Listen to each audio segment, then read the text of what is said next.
'Tis strange, my Theseus, that these lovers speak of. More strange than true I never may believe these antique fables nor these fairy toys. Lovers and madmen have such seething brains, such shaping fantasies that apprehend more than cool reason ever comprehends. The lunatic, the lover, and the poet are of imagination all compact. One sees more devils than the vast hell can hold. The lover, just as frantic, sees Helen's beauty in the brow of Egypt. In fine, the poet's eye in fine frenzy rolling doth glance from heaven to earth, from earth to heaven. And as imagination bodies forth the form of things unknown, the poet's pen turns them to shapes and gives to airy nothing a local habitation and a name. Such tricks hath strong imagination, that if it would apprehend some joy, it comprehends some bringer of that joy, or perhaps in the forest, imagining some fair, how easily is a bush supposed to be a bear? Oh, but all the story of the knights told over, and all their minds transfigured so together, more witnesseth in fairies' images, and grows to something of great constancy, but howsoever strange and admirable. Here comes the lovers, full of joy and mirth. More than to us, waits in your royal walks, your board, your bed.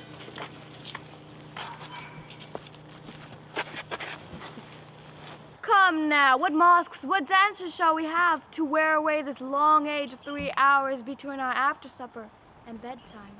Where is our usual manager of mirth? Is there no revels at hand, no play to ease the anguish of a torturing hour? Call, Philostrate.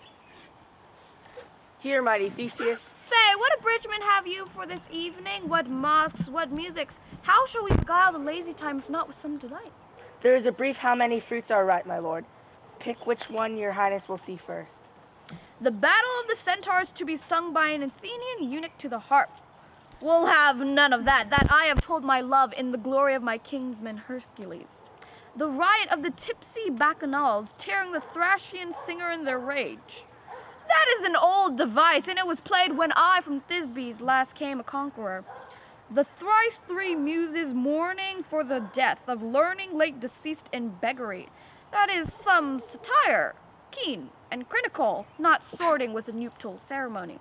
A tedious brief scene of young Pyramus and his love Thisbe, very tragical mirth, merry and tragical, tedious and brief. That is hot ice and strange snow. How shall we find concord of this discord? A play there is, my lord, some 10 words long, which is as brief as I have known a play. But 10 words, my lord, it is too long, which makes it tedious, for in all the play there is not one word apt, one player fitted, and tragical, my noble lord, it is. For when Pyramus therein doth kill himself, which when I saw rehearsed, I must confess, made mine eyes water. But more merry tears, the passion of loud laughter, never. What are they that do play it? Hard-handed men that work in Athens here, which never labored in their minds till now, and now have toiled their unbreathed memories with this same play against your nuptial. And we will hear it. No, my lord, it is not for you. I have heard it over, and it is nothing in the world. Unless you can find sport in their intents, extremely stretched and conned with cruel pain to do you service. I will hear that play, for never anything can be amiss when simpleness and duty tender it. Go, bring them in, and take your places, ladies. Why, hello there. Oh, okay. Hi.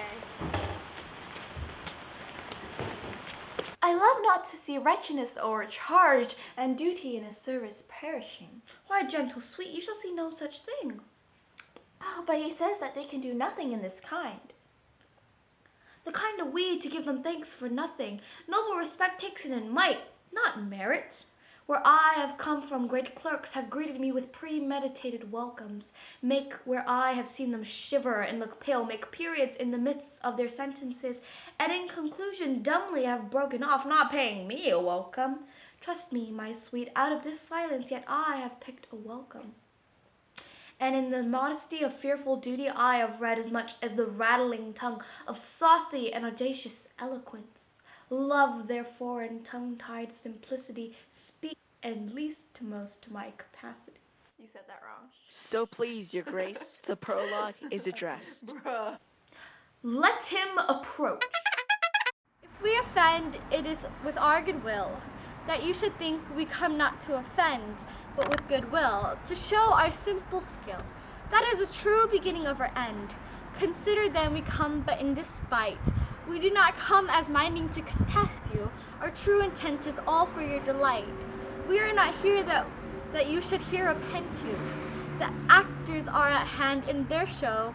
You shall know all that you are like to know. This fellow doth not stand upon points. He hath rid his prologue like a rough colt. He knows not the stop. A good moral, my lord. It is not enough to speak, but to speak true. Indeed, he hath played on his prologue like a child on a recorder, a sound, but not in government. His speech was like a tangled chain, nothing disordered, but all impaired. Who is next? Gentles, perchance you wonder at this show, but wonder on till truth make all things plain. This man is Pyramus, if you would know. This beauteous lady Thisbe is certain. This man with the lion and rough cast doth present wall. That vile wall did these lovers sunder, and through wall's chink poor souls they are content to whisper. At which let no man wonder, this man with lantern, dog, and bush of thorn presenteth moonshine, for if you know, by moonshine did these lovers think no to scorn, to meet at Ninnis Tom, there to woo, this grisly beast, which lie in height by name, the thrusty Thisbe, coming first by night, did scare away, or rather did affright, and as she fell, her mantle she did fall, which lion vile with bloody mouth did stain. Anon comes Pyramus, sweet youth and tall, and finds his trusty Thisbe mantle slain. Whereat with a bloody blameful blade, he bravely broaches his boiling beast, and Thisbe, tarring in mulberry shade, his dagger drewed and died, and for all the rest, let lion moonshine wool and the lovers remain, at large discourse while they here do remain. I wonder if the lion be to speak. No wonder, my lord, one lion may when many asses do. In this same interlude it doth befall that I one snout by name present a wall, and such a wall as I would have you think that had in it a crannied hole or chink, through which the lovers, Pyramus and Thisbe, did whisper often very secretly. This loam, this rough cast, this stone doth show that I am that same wall, the truth is so. This the cranny is, right and sinister, through which the fearful lovers are to whisper. Would you desire lime and hair to speak better? The wittiest partition that I've ever heard discourse, my lord. Pyramus draws near the wall. Silence. Oh, grim look at night, oh night with hue so black. Oh night, which ever art when day is not. Oh night, alack, alack, alack. I fear my Thisbe's promises forgot. And thou, oh wall, oh sweet and lovely wall, show me thy chink to blink through with mine eye. Thanks, courteous wall, just shield be well for this. But what see I? No Thisbe do I see. Cursed be thy stones for thus deceiving me. The wall, methinks, being sensible, should curse again. No, in truth, sir, he should not. Deceiving me is Thisbe's cue, as she is to enter now, and I am to spy her through the wall. It shall fall pat as I told you. Yonder she comes. O wall, full often hast thou heard my moans, for parting my fair Pyramus and me. My cherry lips have often kissed thy stones with hair knit up in thee. I hear a voice. Now will I to thy chink, to see, and I can hear my Thisbe's face. Thisbe! My love, I think. Think what thou wilt, I am thy lover's grace. And I, like Helen, to the fates me kill. No shaft to Procrus was so true. As shaftless to Procrus, I to you. Oh, kiss me through the hole of this vile wall.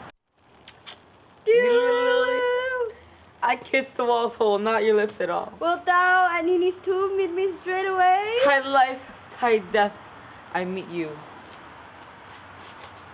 Thus have I, wall, my part discharged so, and being done, thus wall away doth go. Now is the mural down between the two neighbors. No remedy, my lord, when walls are so willful to hear without warning. This is the silliest stuff that ever I heard. The best in this kind are but shadows, and the worst are no worse if imagination amends them. It must be your imagination then, not theirs. If we imagine no worse than that of themselves, then they may pass for excellent men. Here comes in two beasts, a man and a lion. You ladies, you whose gentle hearts do fear the smallest monstrous mouse that creeps on floor, may now perchance both quake and tremble here, when lion in wildest rage doth roar. Then know that I, once snug the joiner am, a lion fell, nor else no lion's dam. For if I should, as lion, come in strife in this place, 'twere pity on my life. A very gentle beast of good conscience. The very best at beast, my lord, that ever I saw. This lion is a very fox for his valor. True, and a goose for his discretion. Not so, my lord, for his valor cannot carry his discretion, and the fox carries the goose. His discretion, I am sure, cannot carry his valor, for it is the goose that carries, not the fox. It is well, leave it to his discretion, and let us listen to the moon. This lanthorn doth this horned moon present. He should have worn the horns on his head. He is no crescent, and his horns are invisible within his circumference. This lanthorn doth the horned moon present. Myself the man in the moon do seem to be. This is the greatest error of them all. The man should be put in the lanthorn. How else is he the man in the moon? Dares not come for the candle, for you see it is dirty and snuff. I am aweary of this moon. Would he would change. It appears by a small light of discretion that he is the wane, but yet in courtesy and all reason we must stay the time. Perceive, moon. All I have to say is to tell you that the lanthorn is the moon. I, the man in the moon. That thorn bush, my thorn bush. This dog, my dog. Why, all these should be in the lanthorn, for all these are in the moon. But silence, here comes Thisbe. This is old Minnie's tomb. Where is my love? Roar! Oh. Well roared, lion. Well run, Thisbe. Oh, well shown, moon. Truly, the moon shines with a good grace. Well moused, lion. And so the lion. And then came Pyramus again. Sweet moon, I thank thee for thy sunny beams. I thank thee, moon, for shining now so bright, for by thy gracious golden glittering gleams, I trust to take of truth this be sight. But still spite, but mark poor night, what dreadful dawn is here. Eyes you see, how can it be? Oh dainty duck, oh dear, thy mantle good, would stay with blood, approach ye furies fell. Oh fates come, cut thread and thrum, quail crush, conclude and quell. This passion in the death of a dear friend would go near to make a man look sad. Beshrew my heart, but I pity the man. Oh, wherefore nature did thou lions frame? Since lion's vow hath here deflowered, my dear, which is, which was thy fairest dame, that lived, that loved, that looked, that liked with cheer. Come tears confound, outsword and wound. The pap of Pyramus, I that left pap, where heart doth hop.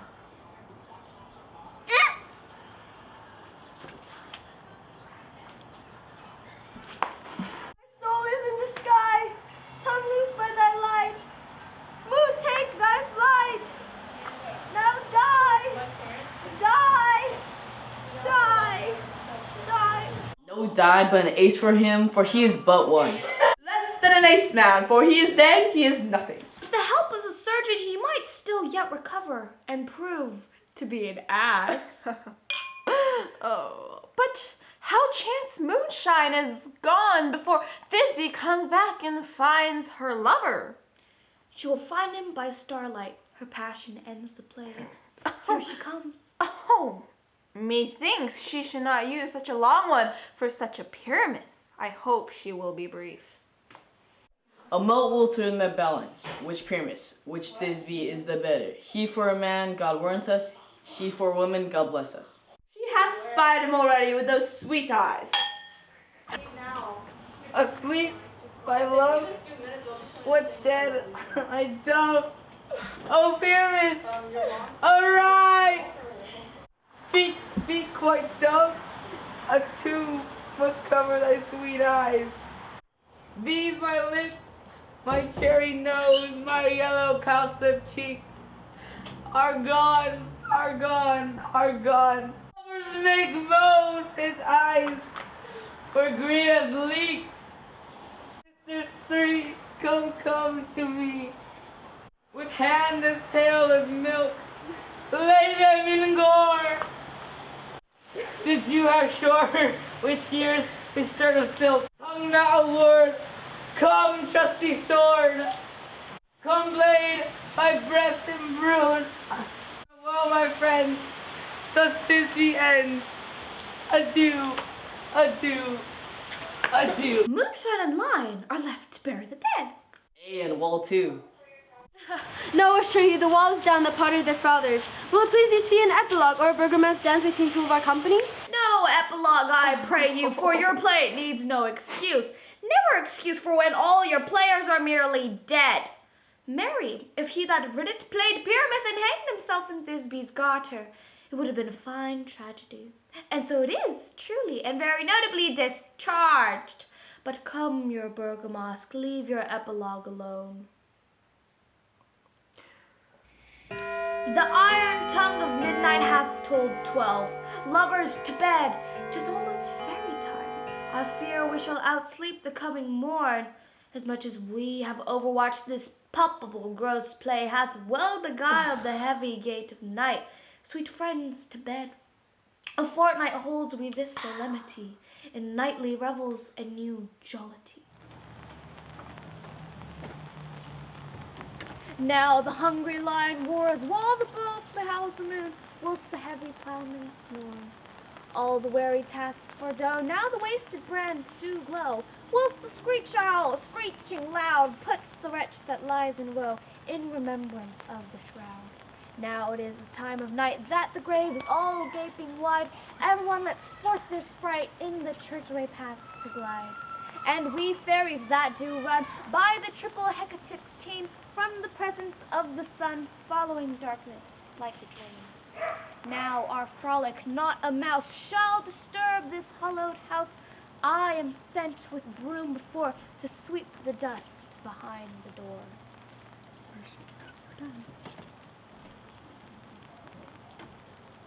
Through the house give gathering light, by the dead and drowsy fire. Every elf and fairy sprite hop as light from bird to beer.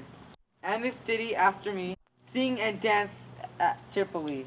First rehearse your song by rote, to each word a warbling note. Hand in hand, by fairy's grace, while we sing and bless this place. Now until the break of day, through this house each fairy stray. To the best bride bed will we, which by us shall blessed be. And the issue there create, ever shall be fortunate. So shall all the couples three, ever true and loving be. And the blots of nature's hand shall not in their issue stand. Never mole, no lip, no scar, no marked prejudice such as are. Despised in their nativity shall upon their children be. With this field do consecrate. Each fairy take his gates, and each several chambers bless. Through this palace with sweet peace, and the owner of this bless ever shall in safety rest. Trip away, make no say, meet me all like chambers day. If we shadows have offended, think but this, and all is mended, that you have but slumbered here, while these visions did appear, and this weak and idle theme no more yielding but a dream. Gentles, do not reprehend. If you pardon, we will mend. And as I am an honest puck, if we have unearned luck, now to escape the serpent's tongue, we will make amends ere long. Else the puck a liar call, so good night unto you all. Give me your hands if we be friends, and Robin shall store amend.